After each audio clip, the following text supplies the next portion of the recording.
ഇത് വലിയൊരു കുളമായതുകൊണ്ട് തന്നെ ഒരിക്കലും വറ്റിക്കാനായിട്ട് സാധിക്കില്ല. വേനൽ ലാസ്റ്റ് ആവുകയാണെന്നുണ്ടെങ്കിൽ മാത്രമേ വറ്റിക്കൽ നടക്കുള്ളൂ. ഇപ്പോൾ വേനൽ അവസാനമായിട്ടില്ല. അതുകൊണ്ട് മൊത്തമായിട്ട് വല മൂടിയിട്ട് ഇതിനുള്ള മീനുകളെ പിടിക്കുകയാണ് ചെയ്യുന്നത്.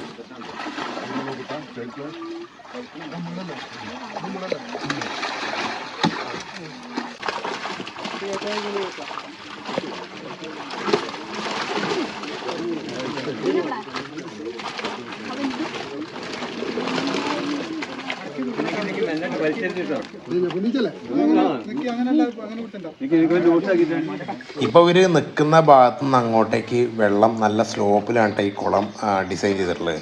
അത് എന്തിനാണെന്ന് വെച്ചിട്ടുണ്ടെങ്കിൽ കുറേ കാലങ്ങൾക്ക് മുൻപ് ഈ ഒരു കുളത്തിലേക്ക് ആന ഇറക്കിയിട്ടുണ്ടായിരുന്ന ഒരു ഭാഗമാണിത്. അതായത് ഈ ഒരു ഭാഗത്ത് കൂടെ ആന ഇറക്കിയിട്ടാണ് ഇതിൽ കുളിപ്പിച്ചിട്ടുണ്ടായിരുന്നത്. അതുകൊണ്ട് തന്നെ ഇവിടുന്ന് അങ്ങോട്ട് ഏകദേശം ഒരു